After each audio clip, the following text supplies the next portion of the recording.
제 가슴에 아주 짙게 남아있는 사연이 있습니다. 인생을 통틀어 가장 충격적이고 눈물 나는 반전에 반전을 더한 이야기랍니다. 지난 세월을 떠올리며 글을 써볼게요. 꼭 끝까지 들어주시길 바랍니다. 저희 집안은 평범했어요. 부모님이 작게 철물점을 운영하셨는데 장사가 될 때도 있었고 안 될 때도 있었어요. 부모님은 봉사활동을 매주 하셨는데 철물점에 있는 재료를 고아원이나 양로원, 취약계층 노인들의 집에 찾아가 새로 문짝을 갈아주시거나 창문이 망가진 가구를 고쳐주셨습니다.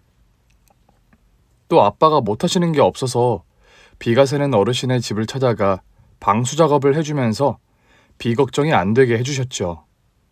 부모님이 봉사하는 걸 따라다닌 저는 주말이 봉사하는 날이라고 생각하고 늘 남을 도우러 나갔습니다. 그래서인지 대학은 사회복지학과에 들어갔고 남을 돕는 직업을 선택하게 되었네요. 23살, 사회복지사로 일하기 시작하게 되었고 주말마다 가던 봉사는 매일 하게 되었습니다. 많은 사람들에게 도움이 되는 일을 해주는 게 큰 자부심이었습니다. 여러 봉사를 해봤지만 가장 가슴에 크게 자리한 봉사는 고아원 봉사였어요. 이불 빨래와 청소, 식당 봉사를 하기도 했고 어린 친구들과 운동장에서 뛰어놀기도 했죠. 어린 친구들은 저를 보면서 사회복지사의 꿈을 키우기도 했어요. 누군가가 저를 보고 꿈을 가진다는 것은 매우 영광적이고 기쁘더라고요. 그중 고아원에서 맏언니인 고등학생 친구가 저를 유독 많이 따랐어요. 언니, 전 언니처럼 될 거예요. 꼭 언니처럼 훌륭한 사회복지사가 될 거예요. 그래, 고맙다. 그런 생각해줘서 너무 고마워, 미령이. 너 내년에는 독립하지? 어디 갈 곳을 정했니? 일단 나라에서 독립지원금이 나와서 작은 방 한 칸 마련하고 알바하면서 대학 생활할 생각이에요. 사회복지학과에 꼭 들어갈 거예요. 그래, 좋은 생각이네. 대견하다. 언니, 저 독립하면 자주 볼 수 있을까요? 그럼 당연하지. 언제든 연락하면 언니가 출동할게. 그리고 혼자 지내면서 어려운 게 있으면 얼마든지 도와줄게. 와, 든든하다. 언니는 내가 가장 존경하는 사람이에요.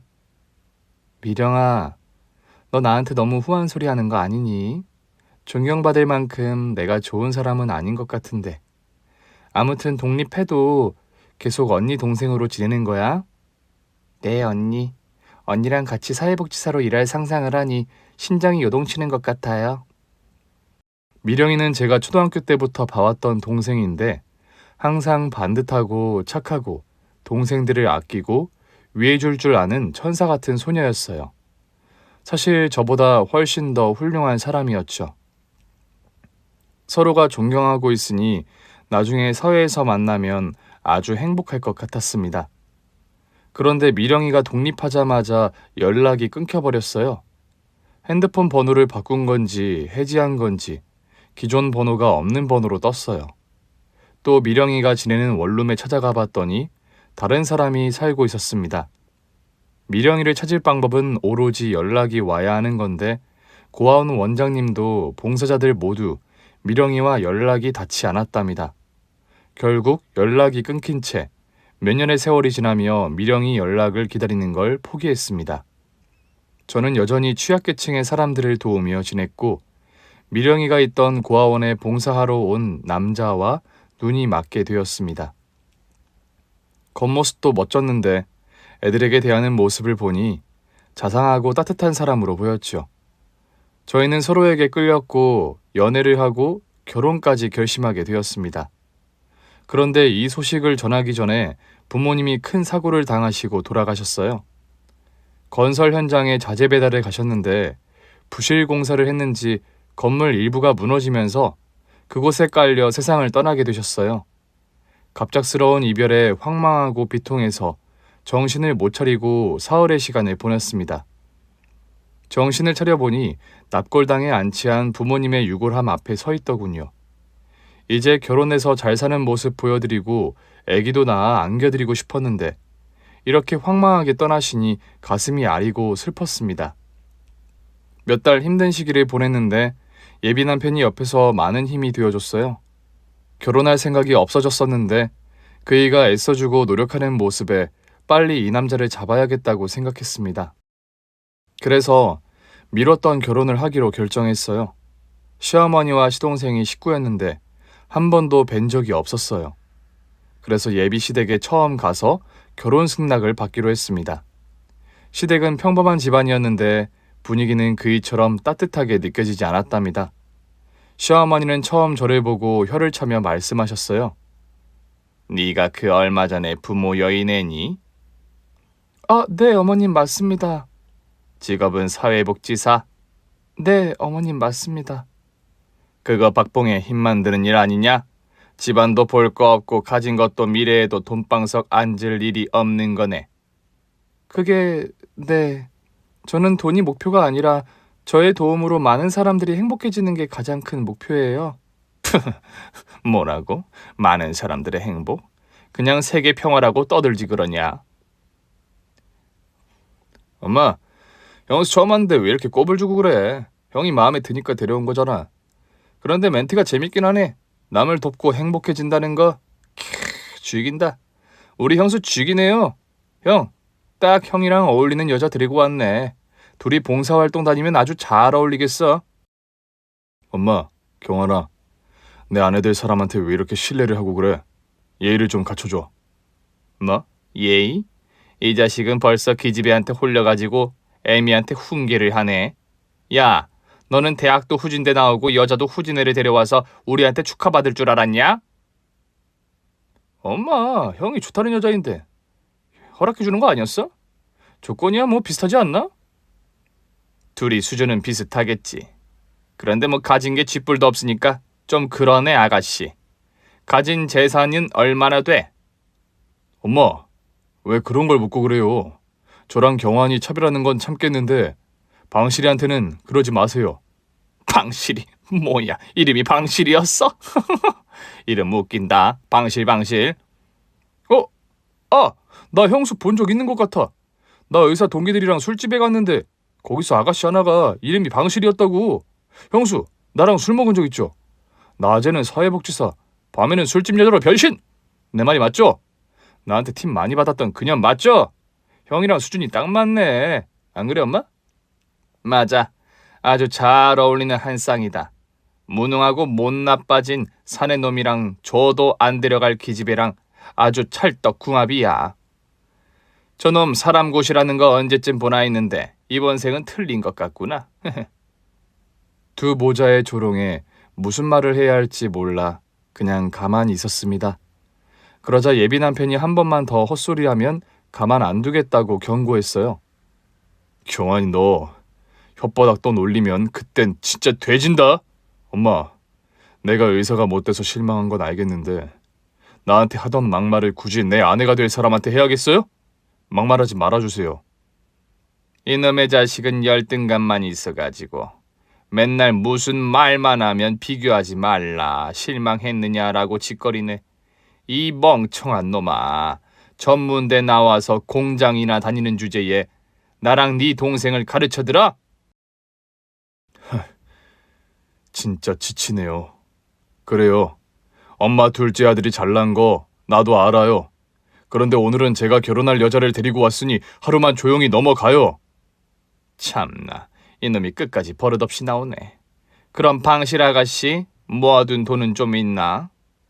시어머니는 직설적이고 무례한 질문을 남발했습니다.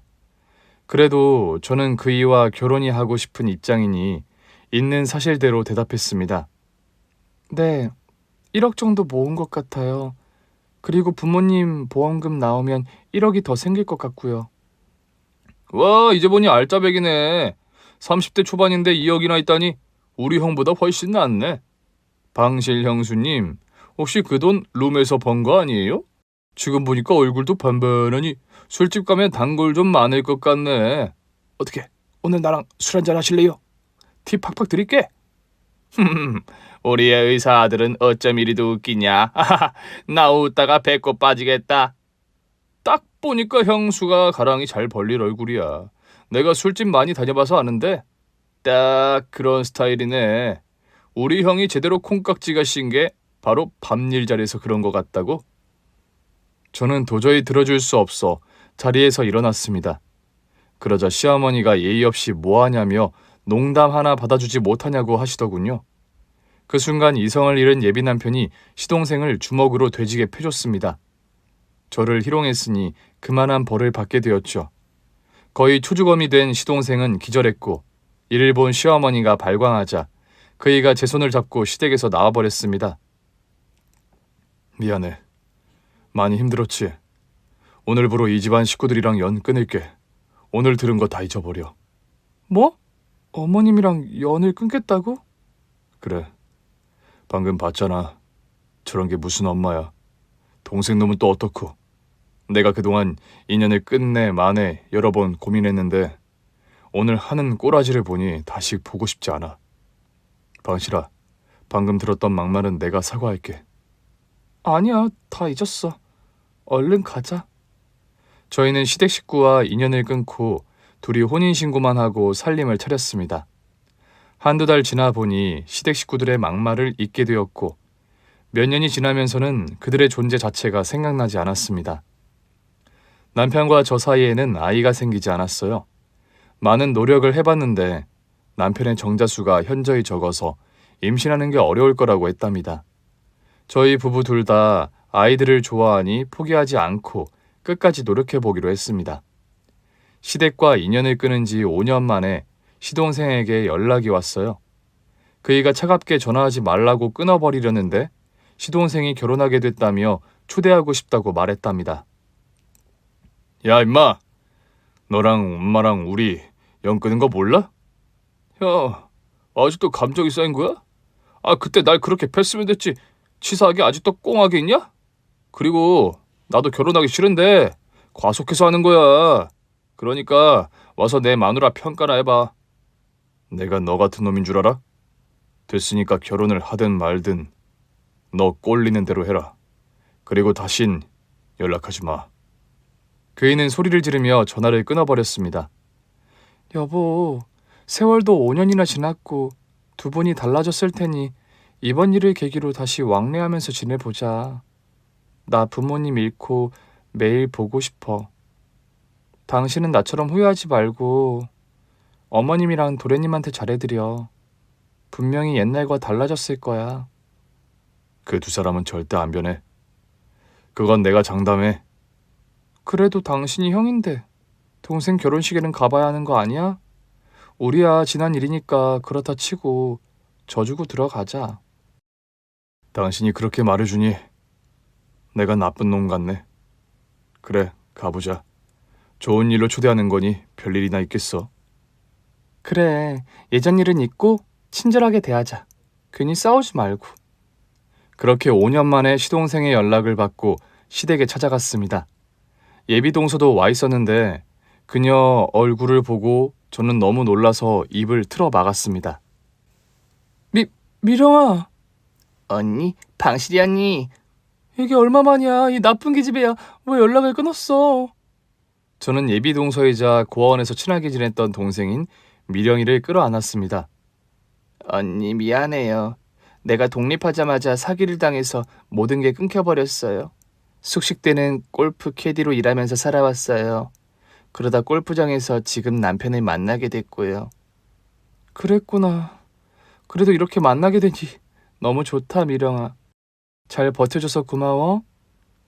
저와 동서가 끌어안고 대화를 나누는 걸 본 시어머니가 피식 웃더군요. 아주 끼리끼리네. 경환이 너는 왜 과속을 해서 저런 걸 데리고 왔냐? 왜 그래? 우리 자기가 얼마나 예쁜데. 엄마, 사람 보는 눈이 잘못된 것 같아. 에휴, 말을 말자. 아무래도 난 며느리 복이 없나 보다. 이런 젠장할. 시어머니는 고아인 동서가 당연히 마음에 들지 않았고 임신해서 어쩔 수 없이 결혼시키는 분위기였어요. 시동생이 동서를 엄청 좋아하는 것 같아 그나마 다행이었죠. 그렇게 동서와 재회하게 되면서 앞으로 인생의 즐거움이 늘어날 것 같았습니다. 시댁에서 식사를 하고 동서와 둘이 산책을 하며 대화를 나눴어요. 미령아, 너 캐디로 쭉 일했던 거야? 네, 언니 미안해요. 사회복지사가 되겠다고 했는데 이렇게 됐네요. 아니야. 어느 직업이든 다 훌륭한 거야. 네가 어디 다치지 않고 건강하게 살아왔으니 그것만으로도 고마워. 그럼 신혼집은 어디로 구하기로 했어? 그게 시집에서 지내기로 했어요. 제가 캐디 일을 계속 못하니까 일을 관두고 경환 씨를 따라왔잖아요. 어머님이 살림 배우라고 하셔서 몇 년 같이 살기로 했어요. 뭐야, 시어머니랑 같이 살겠다고? 우리 어머님 보통 아닌데? 저도 알아요. 막말하고 무시하는 거 다 알아요. 그런데도 시집살이를 하겠다고? 네. 남편이 잘해주니까 더 참을 수 있을 것 같아요. 네가 선택한 거니 존중해줘야지. 그래, 잘 지내봐. 그리고 나랑도 자주 보고 말이야. 네. 그럼 이제부터는 형님이라고 불러야 하나요? 형님은 무슨 시어머니 앞에서만 형님이라고 불러. 미령이를 동서로 만나게 되니 참 신기했고 전생의 자매가 아닐까 하는 생각 들었답니다. 저는 동서가 시댁에서 고생하고 있을 것 같아 음식 몇 가지를 해서 시댁에 찾아갔어요. 홀몸도 아니니 제가 옆에서 음식도 주고 살림도 대신 해줄 생각이었죠. 어머님, 저 왔어요. 반찬 좀 가져왔어요. 아이고, 네가 웬일이냐. 영 끊고 지내던 애가 내 집에 들어오는 걸 보니 해가 서쪽에서 떴나 보다. 죄송해요. 예전 일은 자식들인 저희가 무조건 잘못했습니다. 앞으로는 자주 찾아뵐게요. 솔직히 너 나 보러 온 거 아니잖아. 네 동서랑 노닥거리려고 온 거 내가 모를 줄 알았냐? 어머님도 뵙고 동서 몸도 챙겨주고 여러 이유로 왔죠, 어머님. 저녁은 제가 찜닭 해드릴게요. 제가 손맛이 좋으니까 기대하셔도 좋습니다. 찜닭이고 쌈닭이고 뭐라도 해봐라. 큰 며느리한테 밥 한 번 얻어먹지 못했는데 오늘 그 한을 풀어보자. 네, 어머님. 저는 동서를 데리고 주방으로 들어갔습니다. 동서, 요즘 어때? 힘든 거 없어? 네, 아직까지는 다 괜찮아요. 남편이 항상 제 편을 들어줘서 어머님이 뭐라고 안 하세요. 이야, 우리 서방님이 제대로 된 남편이네. 의사에다가 마누라 아낄 줄도 알고 말이야. 제가 결혼을 잘했죠. 형님, 오신 김에 김치 좀 가져가세요. 제가 어제 담았는데 꽤 맛있어요. 뭐? 김장을 했다고? 어머님이 시키셨구나. 홀몸도 아닌데. 너무하셨네. 아니에요. 재밌게 잘했어요. 아무튼 결혼하니까 좋긴 좋네요. 그래, 어머님이 예전에 비해 많이 부드러워진 것 같긴 해. 그래도 조심해. 동서가 괜찮고 다 좋다고 했지만 저는 괜히 걱정이 되어 조언을 자주 해줬습니다. 가급적 말을 많이 삼키고 기분 나쁜 말을 들으면 휘둘르지 말고 한 귀로 흘리라고 말이죠. 동서가 결혼한 지 4개월 차가 되는 동안 저는 시댁에 여러 번 방문하며 동서와 즐거운 시간을 많이 보냈습니다. 그런데 결혼 5개월 차 된 동서가 사라졌습니다. 예전에 고아원에 독립하고 사라졌던 것처럼 갑자기 사라졌어요. 어머님, 서방님, 동서가 사라지다니요? 갑자기 그게 무슨 소리예요? 영수님, 그 여자 아무래도 바람나서 도망간 것 같아요. 네? 동서가요? 그럴 리가 없어요. 엊그제만 해도 동서가 서방님이 사랑스럽다고 말했다고요. 그런데 무슨 바람이 나요? 바람 맞아요. 얼마 전에 바람 피우다가 저한테 걸렸어요. 이 근처에서 한번 잡힌 적이 있다고요. 저는 집사람을 용서하고 정신 차리라고 애원했다고요. 그리고 집사람도 잘못을 시인하고 다신 바람 피우지 않겠다고 약속까지 했단 말입니다. 그게 사실이에요? 못 믿겠어요? 그럼 사라진 제 아내를 찾아와 보세요. 그냥 입으로 직접 들어보란 말입니다. 서방님, 임산부가 바람을 피웠다는 게 도저히 납득이 안 돼요. 우리 말을 들으려고 하질 않네. 영수님, 그냥 나가세요. 불난데 기름 붓지 말고 나가란 말이에요. 두 모자가 난리를 쳐서 시댁에서 일단 벗어났습니다. 시동생이 가출 신고를 해놨다고 하니 일단 기다려보기로 했죠. 그런데 생활 반응이 며칠 동안 나오지 않았다고 연락이 왔고 실종으로 간주하고 경찰들이 찾기 나섰어요. 한 달 동안 깜깜무소식이어서 걱정을 많이 하고 있었는데 형사들의 연락이 왔어요. 바닷가에 침수된 차량이 발견됐는데 그 안에서 동서의 지갑과 핸드폰이 발견되었다고 합니다. 이게 무슨 소리인지 이해가 되지 않아 현장으로 가봤더니 외제차가 인양되었고 그 안을 과학수사대가 조사 중이었습니다. 시동생은 절망한 채 주저앉았고 저와 남편은 동서가 어떻게 되었는지 형사를 붙잡고 물었어요. 형사님, 여기 차 안에 있던 사람이 누구였나요? 박상한 씨랑 이미령 씨요. 두 사람은 연인 관계로 추정하고 있습니다. 소지품은 발견됐는데 사람은 보이지 않습니다. 창문이 열려 있는 거로 봐서는 사고 당시에 떠내려간 것 같습니다. 네? 사람이 떠내려갔다고요? 그거 확실한 거예요? 네, 현재로서는 그렇게 추정됩니다. 박상한 씨나 이민영 씨 둘 다 생활 흔적이 나오지 않았어요. 한 달 동안 통신 기록, 신용카드, 은행 거래 아무것도 없었습니다. 그럼 수색 작업은요? 언제 하실 거죠? 그게 한 달 이상 침수된 차량이고 실종된 지 시간이 오래되어서 찾을 방법이 없습니다. 그런 게 어딨어요? 실종된 사람을 찾아야지. 내 동서가 아직 살아있을지도 모른다고요. 저희 마음대로 수색 작업이 되는 것도 아니고 위에서 지시가 내려와야 하는데 시간이 오래된 사고라서 아마 작업을 못할 것 같습니다. 죄송합니다. 저는 그 자리에 털썩 주저앉아 오열하고 말았습니다. 동서가 제 동생 미령이가 바다에서 실종되어 살아 돌아오지 못한다는 것에 크게 좌절했죠. 차량이 인양된 곳에 며칠 동안 머물다가 아무것도 할 수 없었고 동서를 찾을 길이 없다는 걸 깨닫게 되어 다시 집으로 돌아갔습니다. 부모님을 잃었을 때만큼이나 슬펐고 우울했어요. 이 모든 게 꿈이기를 수없이 바랐죠. 하지만 모두 현실이었고 동서는 돌아오지 않는다는 걸 인정하게 되었습니다. 남편이 옆에서 위로해주고 다독여줘서 그나마 우울한 감정이 조금씩 사그라들었습니다. 여보, 미안해. 내가 해줄 수 있는 게 아무것도 없어서. 당신이나 나나 형사들이나 아무것도 할 수 있는 게 없어. 동서 미령이는 다시 돌아오지 않겠지? 그렇겠지. 그런데 같이 차에 탄 남자는 누굴까? 그건 모르지. 형사들 말로는 수배 중인 사기꾼이라고 하던데. 서방님이 말한 대로 돈 많은 남자랑 바람 피운다는 게 사실이었나 봐. 사기꾼이면 돈이 많았을 거 아니야. 휴, 아직 확실한 거 아니니까 단정 짓지 마. 괜히 당신 마음만 힘들어져. 어찌되었든 미령이는 떠났네. 나쁜 기집애. 언니를 두고 그렇게 가버리냐, 바보같이. 미령이가 실종되고 한두 달 힘든 시간을 보냈는데 이후부터는 사회복지사로서 제가 도와줄 사람들에게 에너지를 쏟으며 가슴 한켠에 미령이를 묻었습니다. 나중에 언젠가 때가 되면 하늘에서 만나리라 상상하였죠. 그런데 참 기가 막힌 일이 생기더군요. 미령이가 실종된 지 3개월 만에 시동생이 재혼을 한답니다. 아직 실종 상태라 사별도 이혼도 안 되는데 초고속으로 결혼식을 올렸답니다. 저희 부부에게는 일부러 연락하지 않은 것 같았는데 남편 친구가 그 사실을 알고 연락을 줘서 알게 되었습니다. 그이와 저는 어처구니가 없어 시동생이 살림 차린 집으로 찾아갔어요.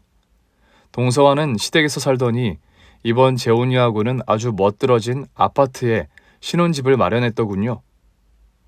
서방님, 너무하시네요. 미령이가 실종된 지 얼마나 됐다고 재혼을 해요? 아, 형수 왔어요? 아, 소식이 참 빨라요. 엊그제 살림 차리는데 누가 꼰질러서 형수 귀에까지 들어간 걸까요? 이럴 줄 알았으면 그냥 대놓고 재혼한다고 떠들 걸 그랬나 봅니다. 서방님은 슬프지도 않으세요? 내가 왜요? 형수도 봤잖아요. 그년이 바람나서 그 꼴이 된 걸. 몰라요? 침수된 차에 동승한 남자가 바람난 내연남인 거 거의 확실하잖아요. 그건 사실이... 말 더듬지 마요. 형수도 속으로는 제 말을 믿고 있잖아요. 그년이 바람난 놈이랑 드라이브하다가 다리 위에서 떨어져 침수가 된 거라고. 이건 모두 진실입니다. 그러니 그런 여자를 계속 가슴에 품고 사느니 재혼해서 새 인생 사는 게 100번 나은 거죠. 아, 형수님, 이렇게 제가 고분고분하게 말하는 것도 오늘이 마지막입니다. 앞으로는 나 찾아오지 마요. 옛날처럼 서로 보지 말고 지냅시다. 서방님, 아닐 수도 있잖아요. 미령이가 바람을 피운 게...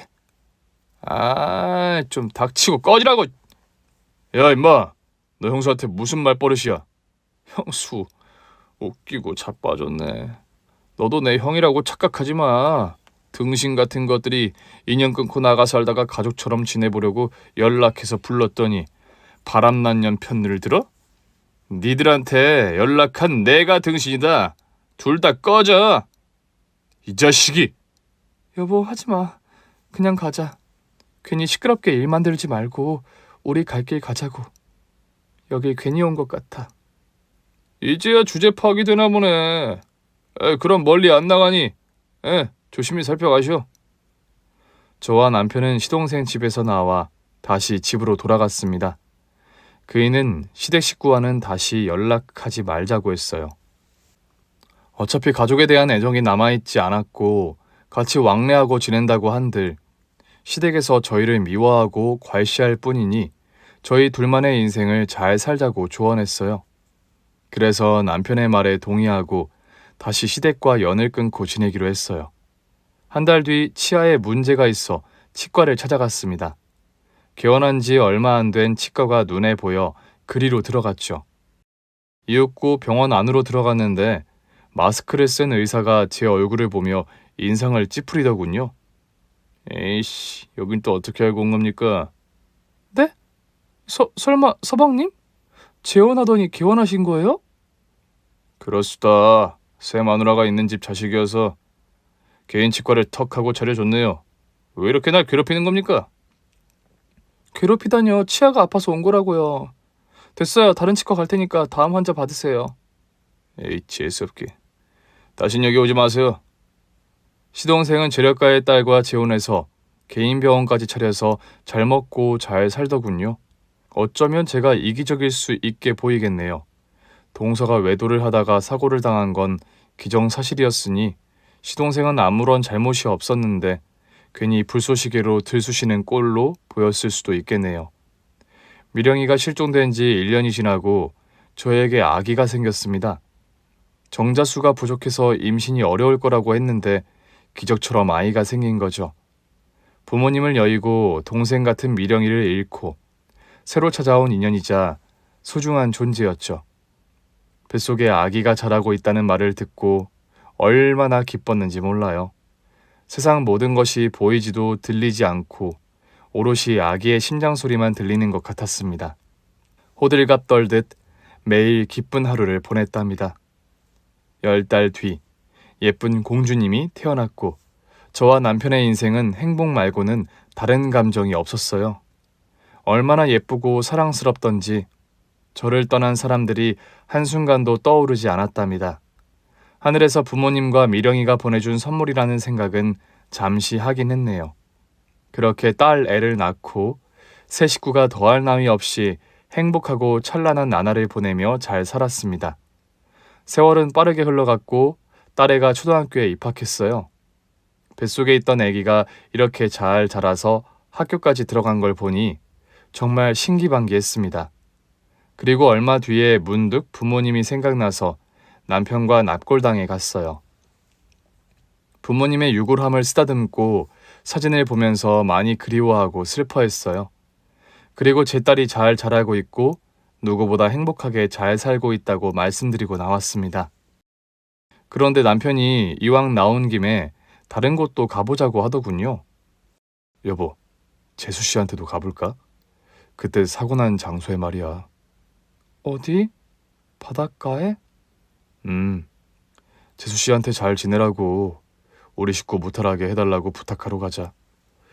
이왕 우리 식구 지켜달라고 하는 거 재수 씨한테도 다녀오면 좋지 않겠어? 당신이 나보다 낫네. 난 거기까지 생각 못했는데.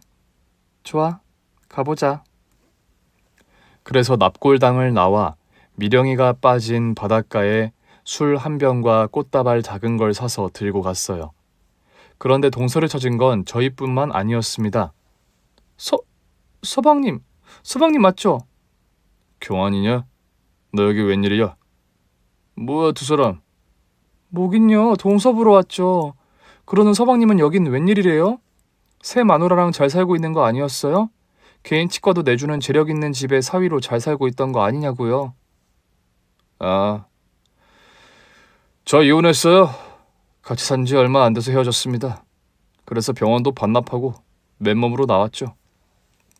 서방님도 참 딱하네요. 그래서 동서 생각나서 여기 온 거예요? 그냥 지나가는 길에 생각나서 와봤어요. 강원도까지 지나갈 일이 있으세요? 그냥 솔직히 말해봐요. 미령이가 보고 싶으신 거죠? 그런 거 아닙니다. 그냥 찾아왔어요. 전 이만 가볼 테니 머물다가 가세요. 형, 나 갈게. 그래, 잘 살아라. 시동생이 그 자리에 왜 왔는지 모르겠지만 낯빛이 굉장히 어두웠습니다. 당연히 시동생과는 다시 연락하지 않았어요. 시어머니도 마찬가지였고요. 제가 남편에게 넌지시 시댁 이야기를 꺼내봤는데 그이가 엄청 싫어하는 반응을 보여 아예 이야기조차 꺼내지 못했답니다. 딸아이가 조금 더 크고 미령이가 실종된 지 10년이 되었어요. 자주는 아니지만 가끔 그리워서 같이 찍은 사진을 열어보곤 했답니다. 그런데 얼마 뒤 끔찍한 소식을 듣게 되었어요. 시어머니한테 연락이 왔는데 시동생이 세상을 떠났다고 하더군요. 인연을 끊긴 했지만 남편의 가족이었으니 당연히 마음이 편치 않았어요. 저에게 막말했던 것도 기억나고 함부로 대하던 순간들이 다 떠오르긴 했지만 그래도 사람이 그렇게 됐다고 하니 마음이 몹시 불편했습니다. 그이와 저는 장례식장에 들어가 시모를 만나게 되었어요. 아주 오랜만이었죠. 어머님, 거의 10년 만이죠? 이렇게 만나게 되어 유감입니다. 서방님의 명복을 빌게요. 안 올 줄 알았더니 왔네. 에휴, 자식 하나는 연을 끊고 나갔고 또 다른 자식은 애미보다 먼저 갔네. 어쩌다가 돌아가셨어요? 암으로 위암이기라고 해서 수술하고 금세 나았는데 얼마 못 가 재발했다. 그리고 수년 동안 고통스럽게 지내다가 가버렸다. 니들이 그 애가 아픈 걸 봤어야 하는데 그래야 조금이라도 죄책감을 가졌을 거 아니냐? 네? 저희가 죄책감을 가져요? 니들이 연 끊고 나가서 내 아들이 스트레스 받아서 그렇게 된 거 아니냐? 그리고 고아 마누라년이 바람나서 무지개 다리 건너서 극한의 스트레스를 받았다고. 걔가 치과에서 의료사고를 크게 내서 병원 문 닫고 이혼당했잖아. 그런 일도 있었어요? 저희는 몰랐네요. 서방님이 동서에 대한 마음이 남아있었나 봐요.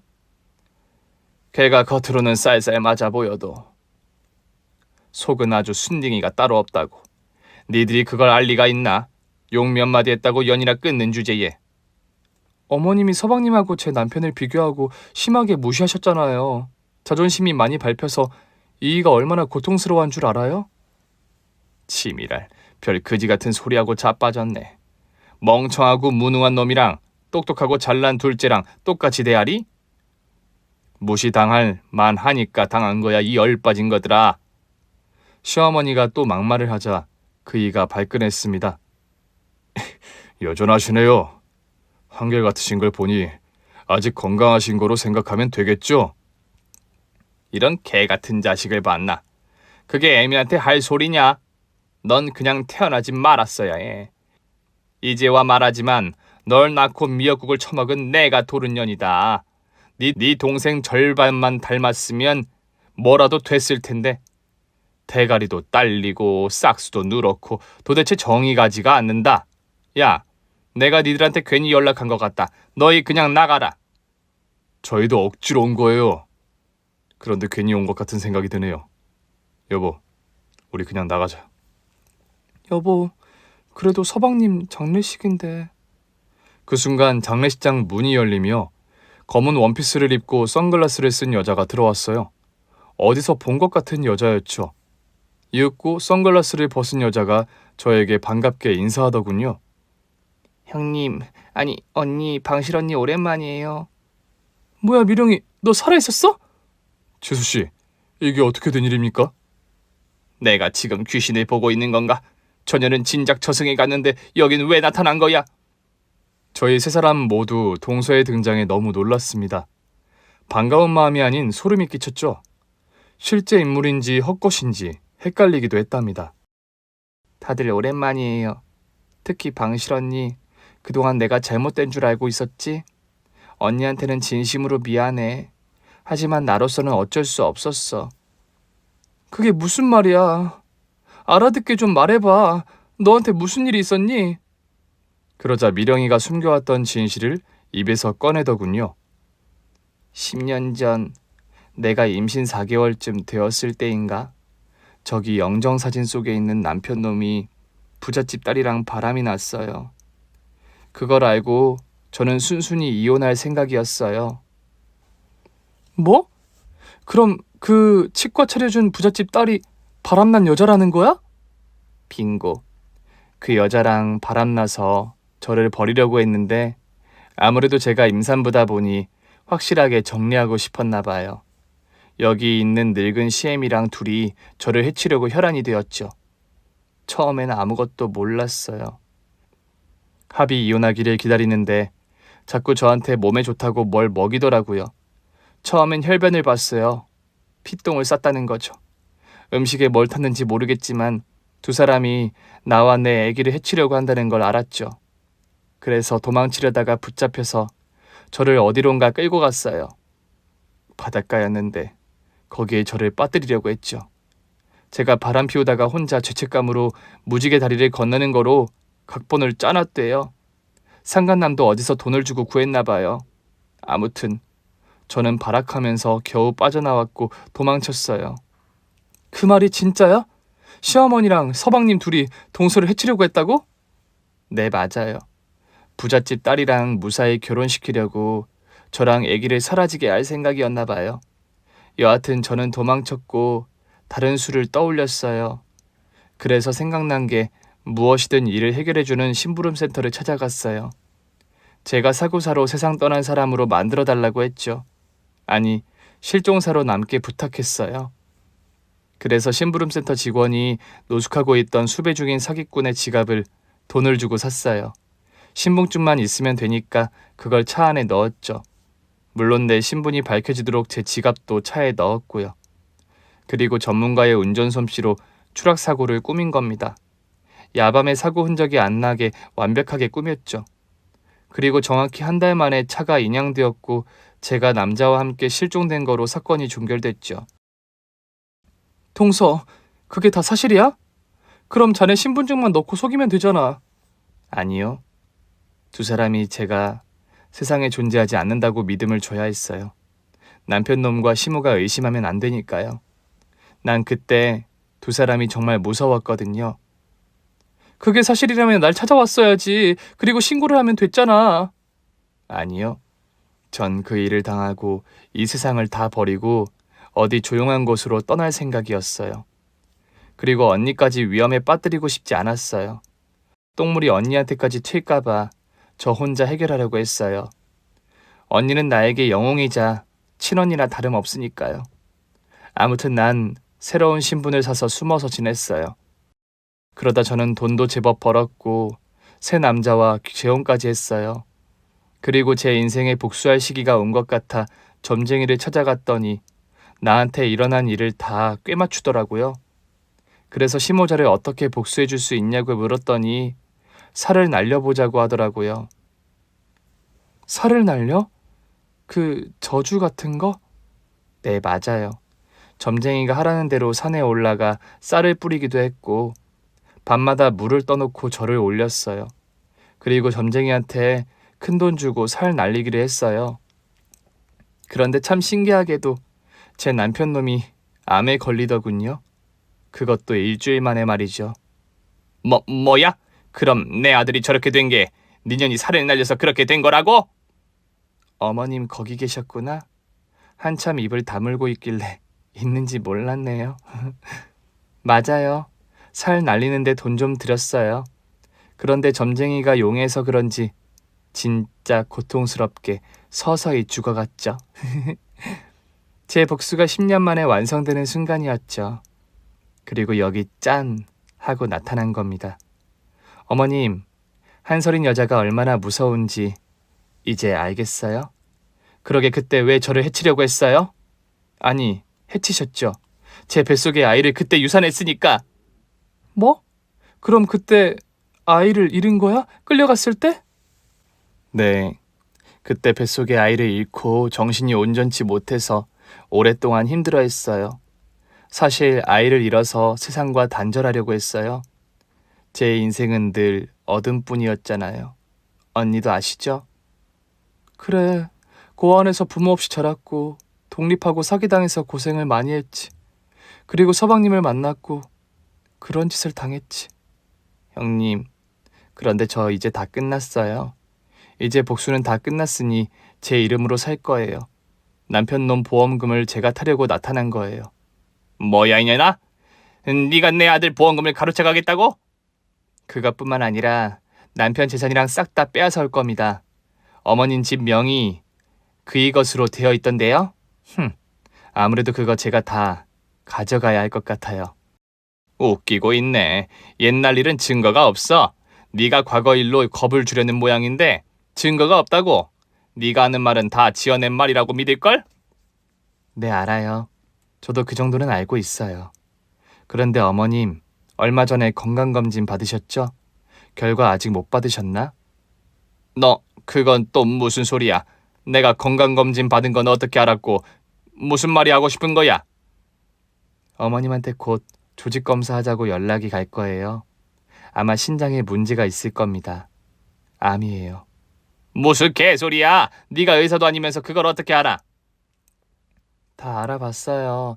제가 돈도 많이 벌었고 능력 있는 의사랑 재혼까지 했거든요. 그이는 내 사정을 다 알고 날 받아줬죠. 아무튼 어머님은 신장암이에요. 이식 못 받으면 고통스럽게 떠날 겁니다. 그럴 리가 없어. 네가 나한테도 살을 날린 거냐? 딩동댕. 맞아요. 그 용한 점쟁이한테 가서 살 좀 세게 날려달라고 돈 좀 줬죠. 그런데 역시나 실력 있는 점쟁이라니까요. 어머님 아들도 그렇게 보내버리더니 이번에도 똑같은 일이 생기겠어요. 제가 어머님을 신고할 필요는 없습니다. 알아서 지옥으로 떨어지게 되었거든요. 말도 안 돼. 이 씹어먹을 관연아. 왜 옆구리가 아픈 거지? 누가 구급차 좀 불러줘. 시어머니는 동서의 통보에 바로 옆구리에 통증을 느끼며 쓰러지셨습니다. 개거품까지 물고 의식을 잃어서 바로 119에 신고했어요. 그리고 동서의 말대로 시어머니는 신장암이 맞았습니다. 이식 수술을 받지 않으면 살 수 없다고 하더군요. 수술이 가능한 사람은 제 남편뿐이었는데 검사조차 받지 않겠다고 거부했습니다. 아들아, 날 좀 살려주거라. 엄마는 아직 더 살고 싶다. 엄마, 내가 태어나지 않길 바랐다고 말한 게 불과 몇 시간 전이에요. 그런 말을 해놓고 살려달라고? 그건 내가 화가 나서 막말을 한 거야. 아니요. 나한테 나가 돼지라고 한 게 1000번은 될걸요? 집안 일으켜서 호강시켜줄 아들은 경환이뿐이라며 날 없는 자식 취급하면서 키워왔잖아요. 아니, 내가 알아서 컸죠. 내가 왜 봉사활동을 매주 한 줄 알아요? 엄마랑 경환이 때문에 괴로워서 누군가에게 관심을 받고 싶어서 그랬어요. 고아원 아이들은 날 있는 그대로를 좋아해줬어요. 당신과 경환이에게서는 절대 볼 수 없는 모습이었죠. 이런 제기라. 뭔 놈의 말이 그렇게 많아. 이 후레 자식아, 애미한테 신장 떼어달라고. 나 살고 싶다고 이 멍청한 놈아. 외롭고 힘들다는 어리광은 그만 부려. 이 똥물에 튀겨줄 놈아. 고마워요, 그렇게 말해줘서. 잠시나마 흔들렸는데 내 신장은 절대 주지 못하겠네요. 나중에 하늘이 벌 주면 그대로 받을 테니 엄마는 엄마대로 벌 받으세요. 여보, 재수씨, 그만 나가요. 안 돼, 아들아. 나의 장남 성환아. 내 이름은 성환이가 아니라 전환이에요. 아들 이름도 기억 못하다니 정말 대단하십니다. 그건 네가 영 끊고 나가서 사는 바람에 까먹은 거야. 다시 돌아와. 이리 와서 날 살리라고, 이 개후레지야 시박연아. 아주버님, 그냥 나가실 거죠? 네, 그냥 갑시다. 저는 한 집안의 가장이에요.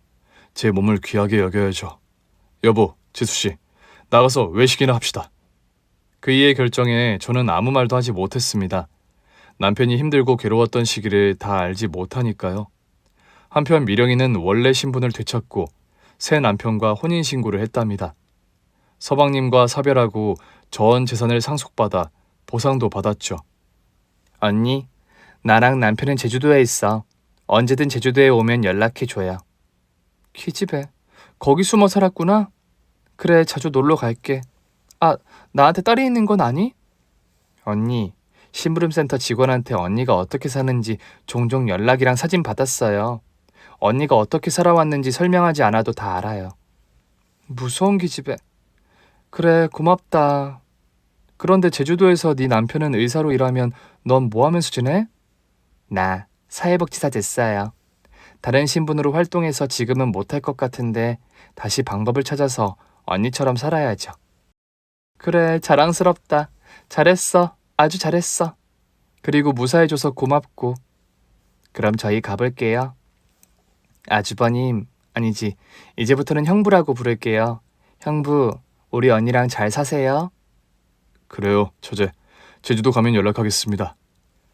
그렇게 동서는 새 남편과 비행기를 타고 제주도로 떠났답니다. 저와 남편은 미령이의 등장에 놀랐고 시모자가 과거에 했던 짓에 또 놀랐고 10년 동안 숨어 살면서 복수의 살을 날린 이야기와 암에 걸려 세상을 떠난 시동생에 또 놀랐죠. 그리고 시어머니 역시 고통 속에 빠져서 오늘 내일 하며 지내고 있어 끔찍하게 놀랍기만 합니다. 시모는 요양병원에서 지내며 한 달에 한 번 병원에 가서 투석 치료로 연망하고 있다네요. 쉽게 세상을 떠나진 않을 것 같대요. 아마 미령이가 고통스럽게 끝장을 내려고 살을 날렸기 때문에 오래오래 힘들어하실 것 같습니다. 저는 남편이 아무렇지 않은 것 같아 시어머니 이야기를 꺼냈습니다. 여보, 어머님이 있는 요양원에서 연락 왔더라. 많이 힘들어한다고. 벌 받으시는 거니까 내버려둬. 신경 쓰지 마. 그래, 그런데 당신 후회는 안 할 거지? 뭐 때문에? 신장이식? 실은 검사 받아봤어. 당신이랑 처제한테 말 안 했는데 수술 부적합이라고 하더라. 이것 또한 하늘의 뜻 아니겠어? 아, 검사 받았었구나. 그래, 그럼 시어머니 이야기는 그만하자. 글을 쓰고 있는 지금은 시어머니가 세상을 떠난 지 1년이 지났답니다. 미령이 말대로 아주 오랜 시간 고통스러워하다가 지옥으로 가셨네요. 지금도 저와 남편은 매주 딸애를 데리고 봉사활동을 다니고 있어요. 누군가에게 도움을 주기도 하지만 저희가 애틋한 사랑을 받을 수 있어 이 일을 도중에 그만둘 수가 없네요. 저희 부부와 딸애는 앞으로 좋은 일 많이 하고 많은 사람을 돕겠습니다. 그리고 사랑도 많이 나눠주고 받기도 할 것입니다. 저의 사연은 여기서 줄여야겠네요. 낳아줬다고 다 부모가 아니라는 말 아시죠? 부디 제 사연으로 불편해하지 마시고 이해와 아량으로 들여주셨길 바랍니다. 감사합니다. 오늘 준비한 사연은 여기까지입니다. 재미있게 들으셨다면 구독과 좋아요, 알림 설정까지 눌러주세요. 그럼 저는 다음 사연으로 찾아뵐게요. 오늘도 건강하고 행복하세요.